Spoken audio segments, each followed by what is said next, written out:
한일 군사정보보호협정, 이 지소미아와 관련해서 당초 연장 쪽에 더 무게가 실렸었죠. 하지만 결국 정부는 종료라는 초강수를 어제 던졌습니다. 정부는 한일 간 군사비밀정보보호에 관한 협정, 지소미아를 종료하기로 결정하였으며 협정에 따라 연장 통보 시한 내에 외교 경로를 통하여 일본 정부에 이를 통보할 예정입니다. 이 배경의 설명은 이렇습니다. 한국이 대화를 통한 외교적 노력을 기울였지만 일본은 호응하지 않았고 이대로 지소미아를 지속시키는 것은 국익에 부합하지 않는다는 건데 역시 또 내용 들어보겠습니다. 정부는 안보상 민감한 군사정보 교류를 목적으로 체결한 협정을 지속하는 것이 우리의 국익에 부합하지 않는다고 판단하였습니다.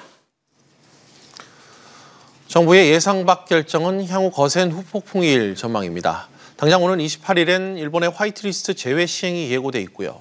일본이 추가 수출 규제 등 경제 도발을 더 확대할 가능성도 커졌습니다. 물론 지소미아 종료 결정에 불편한 심리를 드러내고 있는 미국과의 관계도 당분간 긴장감이 흐를 것 같은데요. 이제 중요한 건 한국 경제에 미칠 파장과 대책 마련일 겁니다. 여러 경우의 수를 두고 냉정한 판단과 논의가 필요한 시점입니다.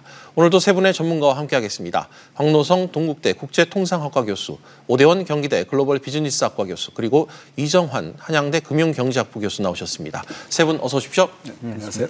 네. 먼저 이 질문은 여쭤보고 시작을 해야 될 것 같습니다. 박 교수님, 정부의 지소미아 파기 정말 예상 밖의 결정 아니었나요? 그렇죠. 1시간 전까지만 해도 저도 출연해서 연장할 것이다 이런 얘기를 했다가 아주 갑자기 바뀌는 바람에 왜냐하면 그 근거가 8.15 대통령 담화 때도 그렇고 대화 의지를 보였죠. 그동안 또 일본 측에서도 CP 기업을 통해서 특별 일본 포괄 허가라는 이런 제도 소개를 해서 길을 열어놓고 있었고 그전엔 또 개별 허가 품목으로 우리가 가장 또 주목을 받고 있었던 포토리지스트 수출 허가를 드디어 했단 말이죠.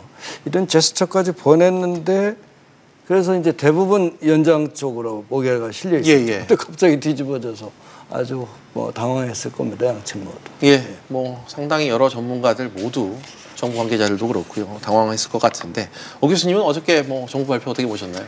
저는 역시 다른 전문가들과 마찬가지로 이 지소미아의 연장은 하되 그 실질적인 내용에 있어서 이런 안보 협력 관계에 따라 조정을 하는 실리적인 대응을 할 것이다 생각을 했는데 이 북경에서의 양쪽 외교 장관의 회담이 잘 진행이 돼서 이렇게 될 거라고 기대까지 하고 있었어요. 참 많이 놀랐습니다. 알겠습니다. 이 교수님께서는요? 저는 이제 국제 관계 전문가는 아니지만 일반 경제학적이나 혹은 여러 가지 안보 상황으로 판단해 봤을 때 지소미아라는 게 결국 미국의 입김이 강력하게 반영된 것이고 미국의 입김이 반영된 상태에서 이렇게 지소미아를 안 했다, 그러니까 연장을 거부했다라는 게 어떻게 보면 논란은 그러니까 미국 관계까지 고려해 본다면 굉장히 논란은 일이었다라고 말씀드릴 수 있겠습니다.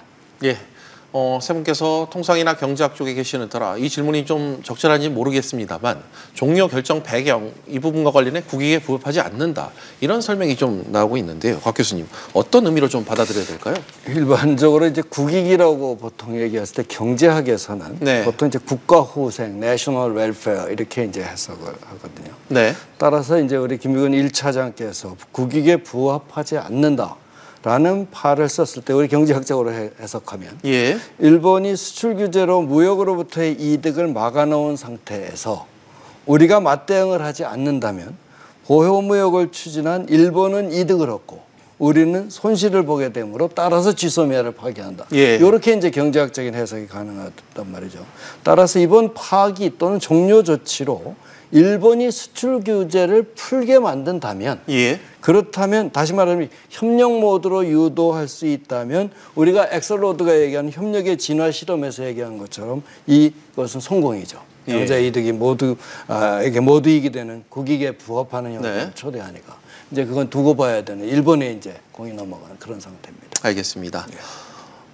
일본의 책임이 있다는 점을 아까 오후 3시에 김현종 차장께서도 브리핑을 통해서 전한 것 같습니다.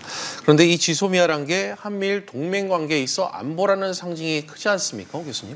예, 저는 안보 전문가는 아니지만 예. 중국 전문가로서 사실 이 동북아시아의 국제 질서의 변화, 여기에 따라서 화폐 질서의 변화 이런 데 많이 관심을 가지고 있었어요. 예. 그래서 그런 면에서 보면 지금 이 지소미아라고 하는 것은 이 동북아 경제 질서는 사실 국제 정치 역학하고 굉장히 밀접한데 중국이라고 하는 동북아시아 지역에서의 어떤 맹주가 부각되자 예. 미국이 견제를 하는 상황에서 나온 것이 2016년 12월에 급하게 체결이 된 이 지소미아 아니었습니까? 네. 그래서 이건 사실 미국이 원하는 삼각공조, 한미일 삼각공조라고 하는 데서 굉장히 이 중요한 역할을 하고 있는 것이었고 그렇기 때문에 한일 간의 협정이긴 하지만 아까 이 교수님이 지적해 주신 것처럼 여기에는 미국의 입장이 반영이 되어 있는 협정이어서 예. 우리가 쉽게 거절하지 못하는 것이었다고 생각을 했어요. 그런데 이제 안보 면에서는 확실히 안보가 경제에 주는 영향이 큰 시대에 우리가 살고 있으니만큼 예. 아주 중요한 그런 협정이었죠. 알겠습니다. 이 교수님, 그렇지만 일본은 한국의 안보가 불안해서 수출을 못하겠다. 그런데 우리나라는 지소미아를 유지하는 게 말이 되냐? 이런 지적도 좀 상당히 많았던 것 같아요. 어떠세요? 뭐 일견 타당한 부분도 있고 조금 어떻게 보면은 논리적으로 안 맞는 부분도 있는데 어떻게 보자면 일본이 한국에 대해서 이렇게 화이트리스트 규제를 제외하고 이런 것은 한국이 북한에 대해서 어떤 다른 수출을 한다든지 아니면 수출 관리가 조금 미흡한 점이 있고 그것이 일본의 국익에 반한다 이런 논지였고요. 이 지소미아라는 건 제가 아는 바로는 이렇게 한국과 일본 간에 있던 정보 교류 시스템이죠. 결국은 미사일 같은 거에 어떻게 보자면 출발지와 도착지 이런 것들을 레이더망이 서로 다르고 이런 정보 교류를 통해서 이런 것을 다 합쳐서 크게 보자면 한미일 어떤 국가 안보 체제를 유지하자 이런 얘기였으니까요. 이러한 결국은 일본 입장에서는 지소미아의 안보와 어떻게 보자면 이번 수출 규제의 안보가 비슷한 의미로 생각될 수 있고 한국 입장에서는 우리나라의 국익을 해야 하는 것이기 때문에 국익을 해야 하는 데서 이렇게 이게 서로 이해관계를 조금 줄이는 것, 피해를 주는 것 이게 국익에 맞다라고 생각할 수 있어서 서로 이렇게 둘러볼 필요는 있다고 생각합니다. 알겠습니다. 시청자 의견이 하나 왔습니다. 끝번호 5935번님께서 진심으로 나라가 걱정된다. 나라를 어떻게 이렇게 만들 수 있는지 대책이 안 선다. 좀 답답한 신경을 토로하신 분이 있는 것 같습니다. 좀 격하게 이번 결정과 관련해서 좀 감정을 토로하신 것 같습니다. 지소미아 파기 결정이 가져올 후폭풍을 아무래도 시청자 여러분들도 걱정하시는 것 같습니다. 계속해서 의견을 좀 보내주시기 바랍니다. 박 교수님, 정부는 일본이 경제 보복을 처리하면 이 지소미아 조치를 재검토하겠다 하는데 현재로선 이 가능성이 적은 상황이라고 봐야겠죠. 우선 어제 결정되기 전날 21일이죠. 베이징에서 있은 한일 외교장관 회담이 있었죠. 그래서 주장한 평행성을 그대로 끌고 갔어요. 그렇지만 향후 논의할 가능성, 대화의 가능성을 열어두고 이렇게 끝난 점에서 3주 전에 거보다 달랐거든요. 따라서 이런 일본의 어떤 대화에 응할 가능성을 보이는 상황에서 이게 이제 종료 결정이 냈으니 이건 또 상당히 좀 당황했을 것 같은 느낌이 들어요. 이 상황은 28일 시행 예정이던 으로 있는 화이트리스트 제외 조치까지 지금 다 5일이 남았는데 그동안 일본의 마지막 승부수를 던진 게 이제 이번인 것 같아요. 처음에는 이제 징용자 배상 판결에서 수출 규제라는 경제통상조치서 이제는 이제 안보 조치까지로 이어지는 이게 이슈 자체가 막 삐뚤삐뚤 가는 것 같지만 확산되는 그런 과정이거든요. 바로 이제 이런 상황에서 만약에 이번 요새 이제 언론에 또 뭐 주변에 퍼지는 음모론 같은 게 있어요. 일본이 이번 조치 우리가 취한 조치를 미국에 봐라 미국이 생각하고 있는 것처럼 동북아 삼각 안보 체제의 당사국이 되기는 어렵다라는 것을 일본이 일명 코리아 패싱 전략의 하나로 이번을 이용한다고 하면 이것은 가능성 거의 없어지는 그런 거죠. 일본의 전략이 우리는 꼬여 들어간 거니까. 뭐 어제 결정을 놓고도 뭐 우리가 스스로 신에치스 라인을 그었다 뭐 그런 얘기도 좀 나오고 얘기가 있고요. 있어요. 그러니까 이게 이제 일본은 뭐 아시겠지만 굉장히 교묘하고 집요하기 때문에 아주 치밀하게 짜서 접근하는 나라거든요. 그러니까 뭐 기분적으로 확 하고 이런 나라가 아니라 이런 것도 한번은 생각해 볼 것이 아니냐. 그렇게 한다면 가능성은 없다. 알겠습니다. 어찌됐건 이 정부의 종료 선언 이후에 일본뿐 아니라 미국과도 지금 껄끄러워진 게 관계가 아니냐 이런 게 분명 사실인데 일부에서 미국이 경제 제재 카드를 꺼내지 않겠냐 이런 우려감을 표하거든요. 오 교수님 가능성이 있는 얘기인가요? 예. 지금 미국이 우리나라에 경제 제재를 한다는 걸 하기엔 우리한테 대한 명분이 없어요. 한일 간의 협정이 자기들 간의 협상으로 종료가 또 아주 타당한 이유, 즉 니네는 안보에서 우리가 신뢰할 수 있는 국가가 아니야 했더니 그럼 우리는 안보 정보 공유 협정은 지속할 수 없어. 이런 식의 의견만 보면 타당한. 예, 그렇게 일견 타당해 보이고 특히 그러므로 앞으로 한미 이런 T사 안보 공조는 더 강화해 나가겠어라고 하는 나라한테 이 경제 제재를 할 수 있는 명분이라는 건 좀 작죠. 논리적으로. 그러나 저는 실제로 미국이 그동안 해왔던 것을 보면 지금은 아니지만 앞으로 언젠간 그리고 반드시 집요하게 잊어버리지 않고 한국에 대한 경제 제재를 할 거라고 생각을 해요. 늘 그래 왔으니까. 그래서 우린 거기에 대한 대응을 세우는 게 현실적이고 타당한 우리의 방안이라고 생각을 하는데 이에 있어서도 아까 좀 전에 곽 교수님께서 지적해 주신 것처럼 그 음모론이라고 하는 것이 사실 국제정치 이론에서 굉장히 타당한 국제정치 경제에서는 이미 이제 인도태평양 전략으로 이 일본이 미국을 포섭해 넣으면서 한국에 대해서 테스트를 할 것인데 그것이 이번 이런 수출 규제에 얼마나 말을 잘 듣느냐라는 것이었다고 하거든요. 사실 우리가 7번이나 일본에 대화를 하자는 제의를 했음에도 그 과정에서도 미국은 사실 우리를 안 도와줬어요. 도와주는 것을 확인하기 위해서 김현중 차장이 먼저 날아가서 확인했을 때에도 한미일 삼각공조보다 앞으로 군사대국이 되어가지고 일본에게 위임하여서 이 동북아 안보 질서를 재정립하려는 의도가 아니냐라는 걸 좀 확인하고 왔던 것 같아요. 그런 의미에서 안보와 경제가 밀접하게 물려있는 이 현 시대에 우리로서는 국익, 장기적으로 더 유리한 국익이라고 하는 것도 검토하지 않았을까라고 생각을 해요. 이번 결정을 내리기 전까지 정부 나름으로도 냉정한 내부적 판단을 거쳤을 것이다. 이런 관점을 좀 제시를 해주셨습니다. 이정환 교수님, 이 부분 좀 같이 좀 덧붙여서 설명을 해주시죠. 어떻게 보세요? 일단 뭐 무역이나 국제 교역 관점에서는 사실 이게 아까 오 교수님 말씀하신 대로 미국이 한일 관계에 껴들 어떤 한일 무역 분쟁, 한일 간의 어떤 안보상의 관계에 껴들 여지가 불분명하고요. 특히 관세 같은 것을 올리게 되면은 WTO에 제소될 특별한 이유가 없이 관세를 올린다든지 하면은 WTO에 제소될 이런 여지가 충분해서 직접적으로 액션을 뭐 자동차에 대해서 관세를 더 부과하겠다, 뭐 철강에 대해서 관세를 더 부과하겠다 등 액션을 더 취할 가능성은 작지만 중국과 연계해서 중국이 예전에 철강 수출할 때 한국이 기착지가 돼서 그 다음에 이제 미국으로 간다 이런 식으로 해서 중국이라든지 아니면 혹은 이제 다른 여러 논리들 혹은 주둔비 같은 여러 가지 경제 측면에서도 중국과 한국 이런 관계 혹은 한미 주한 미군이 주둔하고 있는 상태에서 이제 주둔비에 관한 문제 등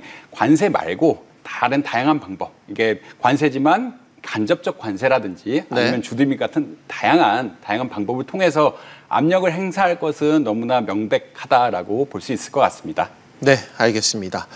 시청자 의견이 또 하나가 왔습니다. 앞서 보내주신 시청자께서는 좀 지소미아 이 종료 결정에 대한 그 불안을 좀 표출해 주셨는데 끝번호 9176번입니다. 지소미아 종료는 잘한 것이다. 이것이 첫 단계인데 여기부터 밀리면 계속 끌려나가게 된다. 동등한 입장에서 협상을 좀 다시 해보자. 정부의 결정을 찬성하는 그런 의견을 좀 보내주시기도 했습니다. 계속해서 시청자 의견 보내주시기 바랍니다.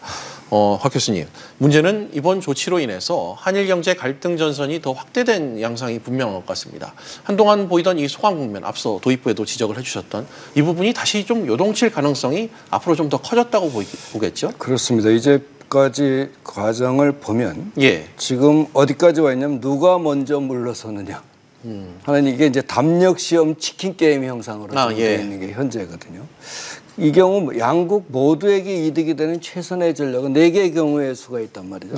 가장 첫 번째 단계에서 우선 분쟁 중단을 미국이 요청한 것처럼 스탠드 스틸로 해서 한국은 징용배상 판결을 집행을 정지하고 그다음에 일본은 수출관리령 개정령 시행 28일 날 시행 예정했던 거를 유예하고 그럼 스톱이란 말이죠.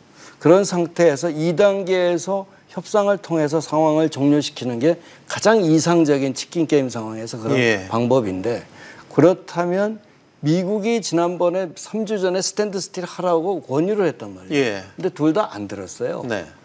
이런 상황에서 과연 다시 3주 전으로 돌아가서 스탠드 스틸 상황까지 갈 수가 있느냐. 이것을 생각해 보면 지금은 이상적인 쪽으로 가기는 어려운 상황이다. 그런 생각이 듭니다.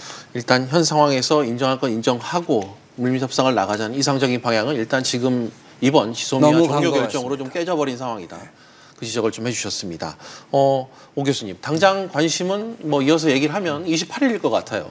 일본 정부가 화이트리스트 관련 액션을 어떻게 좀 취할까 이 부분일 것 같은데 아무래도 지난 1, 2차 조치와 관련해 규제 대상을 더 좀 늘릴 수 있는 가능성 충분히 좀 남아있죠? 예, 그렇습니다. 그런데 뒤집어서 생각해 보면 네. 사실 이 1120개 품목 중에 군사적으로 이미 제어를 받고 있는 나머지 하여튼 핵심적으로 중요한 우리가 대체하기 어렵다고 하는 네네. 품목이 159개 정도 된다고 그랬었는데 이 159개에 대해서 과연 우리가 지소미아를 연장했다고 해서 정말 고맙다, 이쁘다 이러면서 여기에 대해서 우리하고 그럼 한번 잘해보자라고 풀어주려고 했을까?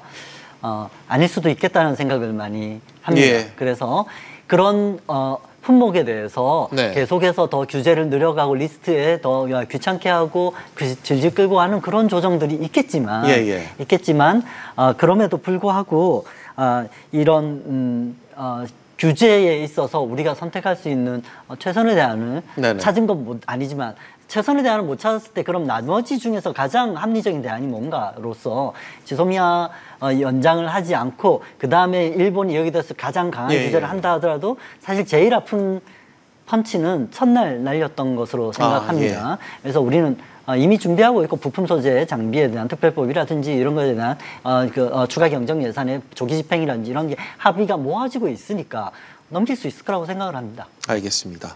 곽 교수님, 기존의 반도체 디스플레이 소재 3개 이 개별화가 품목이 확대되면 가장 우려스러운 품목은 좀 어떤 게 있을까요? 만약에 28일 그 시행 조치대로 하고 우리가 이제 지소미아 종료를 했잖아요.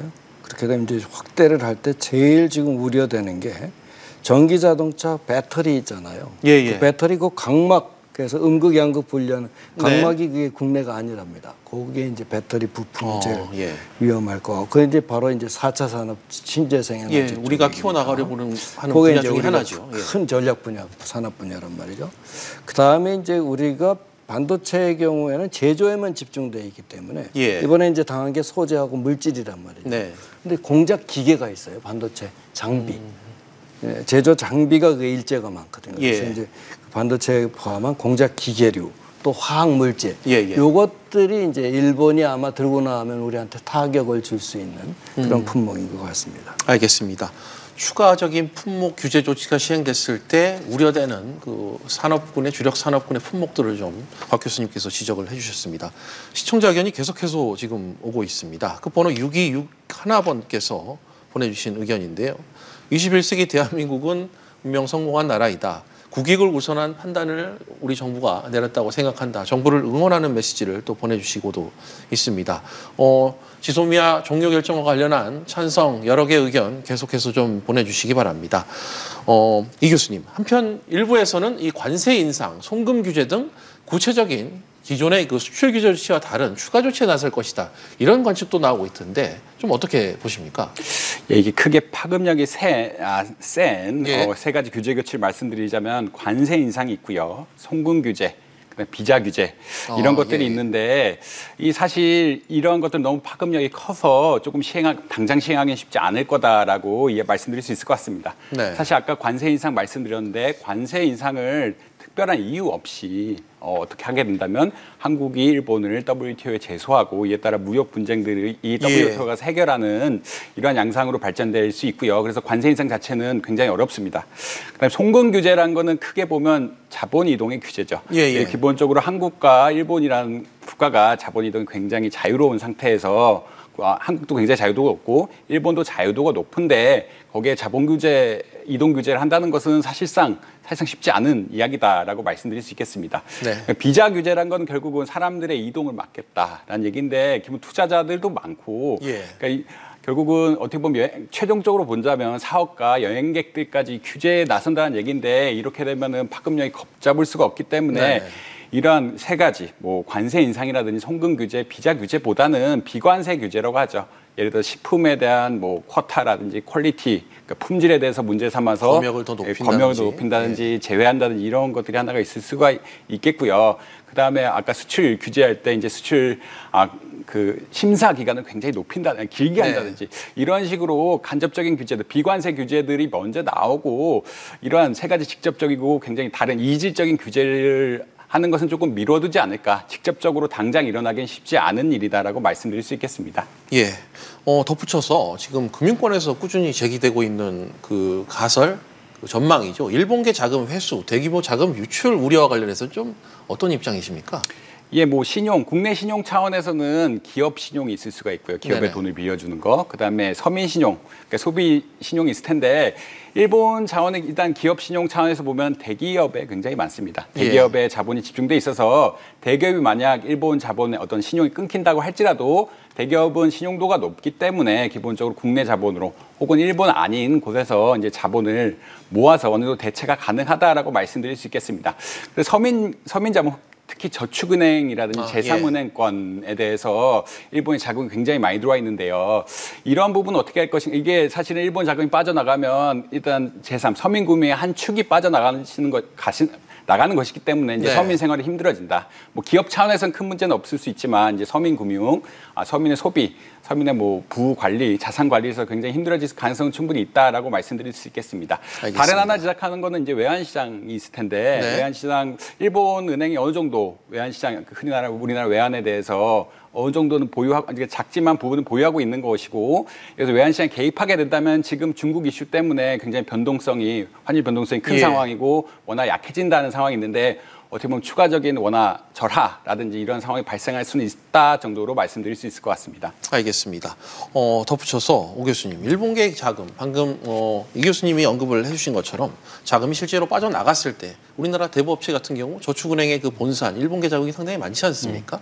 실제 좀 타격이 어느 정도 예상이 좀 될까요? 예, 그럴 수 있습니다. 충분히 가능한 얘기고요. 그런데 과거와 우리가 외환위기를 겪었던 98년 당시나 2008년 글로벌 위기 이후에 전 세계 금융시장의 이 행태가 많이 달라졌기 때문에 좀 충격은 과거보다는 적을 것이라고 생각이 들어요. 왜냐하면 지금 우리나라에 들어와 있는 일본계 은행들의 자금이라고 하는 것은 한 18조 되고요. 그다음에 주식시장에 들어와 있는 건 한 12조 정도 남아 있어요. 그런데 전체 그 운용하고 있는 자금은 60조 정도 넘는다고 생각을 하거든요. 대부업체 자금이라든지 이런 것들이 일본에서 대부법이 바뀌면서 한국으로 많이 건너와가지고 하고 있는데 자, 이게 경제 논리를 쫓아가는 팀들이지 이쪽 사금융 업체라는 것이 정부에서 이렇게 지령을 내렸다가 관계가 안 좋다고 해서 돈 벌 수 있는 기회가 있는데 돈 못 벌게 우리가 뭐 자금 묶어두고 이러지 않는데 빠져나가는 성격들이 아니라는 거. 이게 주식시장이 12조도 마찬가지예요. 일사불란하게 뭐 빼가고 이런 게 아니라는 겁니다.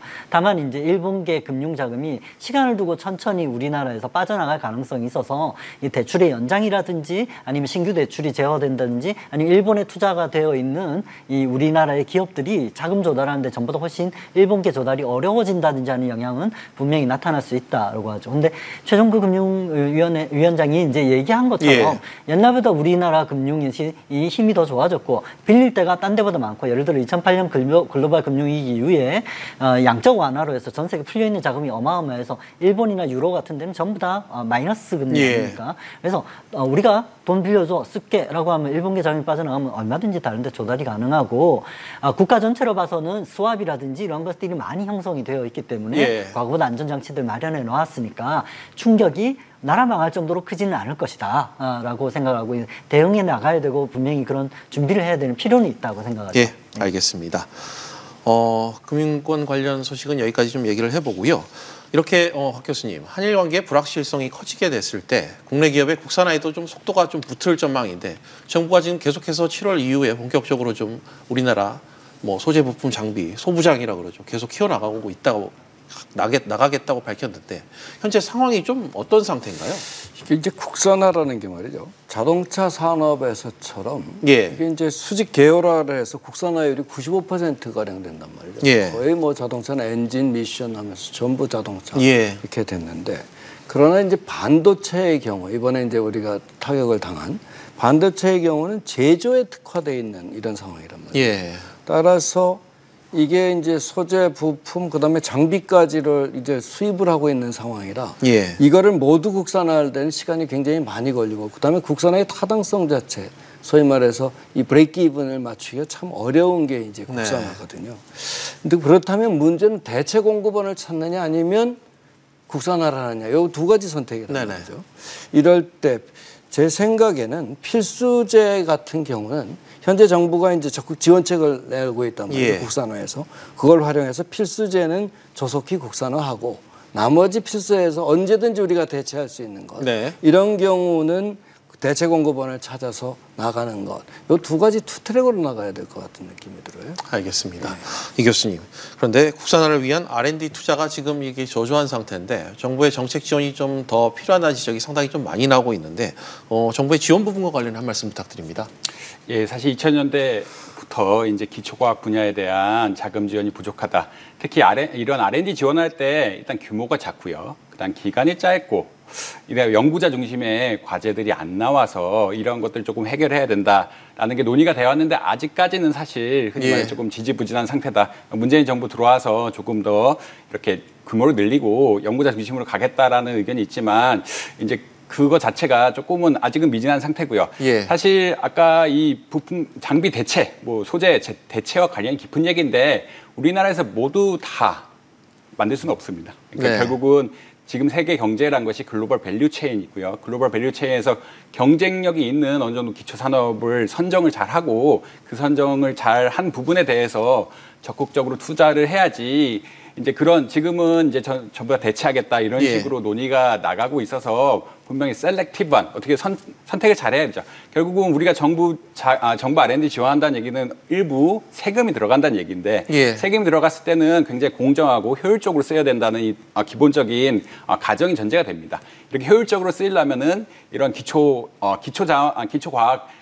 육성 자체가 무슨 전체 아젠다가 아니라 특정한 부분, 아까 곽 교수님 말씀하신 대로 선정을 잘 해서 이게 글로벌 밸류 체인화에서도 경쟁력을 가지고 장기적으로 한국이 수출주도 경제인데 수출주도 경제에서 경쟁력을 가질 수 있는 그런 산업을 육성해야 된다라고 말씀드릴 수 있겠습니다. 알겠습니다. 끝으로 한일 관계가 어떤 방향으로 지금 정리될지 예상하기 상당히 어려운 국면입니다. 이 부분과 관련해 기업들로서는 경영 부담이 상당히 좀 커질 것 같은데 세 분 교수님께 앞으로 정부 후속 전략 대책과 관련된 부분 한마디씩 좀 여쭙도록 하겠습니다. 먼저 오 교수님 한 말씀 해주시죠. 예, 지금 이게 다 협상 과정에서 우리가 어떤 최선의 전략을 선택하느냐 문제에서 최선을 선택하지 못했기 때문에 대안적 선택을 해야 되는 전략 협상에서 베트나라고 하는 그런 전략이 지금 필요할 때입니다. 즉, 최고의 대안. 행동 경제학에서 상대의 행동에 따라서 우리가 어떤 전략을 취하는 것이 최고의 효율적인 그나마 나은 전략이냐는 것인데 우리는 선명한 투쟁을 이제 선택했으니까 일본과는 전선이 경제에서 이어가지고 안보와 외교까지 확전이 될 거로 보입니다. 미국은 여기에 사실 그 숨겨진 의도 동맹 관계의 재정립, 국제 정치 관계에서 재정립 이런 목표가 있었기 때문에 사실 우리가 양쪽 미국과 일본이 어떤 이미 우리 빼놓고 어떤 생각을 해놓은 것 같은데 이 구상에 대한 경고를 하는 것이 될 수도 있다고 생각합니다. 이 지소미아의 종료 결정이요. 그래서 그런 경우에는 오히려 역으로 새로운 대안으로 어젠다를 새로 선점하는 아시아 시대라는 입장에서 이번에 중국이 이제 한중일 정상회담을 제안하고 그걸 진행하고 있지 않습니까? 그러면서 후진타오 이번에 온자바오 총리가 한 얘기가 한중일 FTA 하자라고 했어요. 전부터 하려고 하다가 좀 이렇게 결렬이 됐던 건데 오히려 그런 식의 새로운 아시아에서 더 이제 동맹을 강화하고 경제 동맹을 강화하는 이런 제안을 하는 거기에 우리가 좀 협력하는 그런 카드도 한 번씩 꺼내 드는 것이 또 좋은 대안이 될 수도 있지 않나 이런 생각을 합니다. 알겠습니다. 오 교수님의 의견 잘 들었고요. 곽 교수님도 끝으로 한 말씀 부탁드립니다.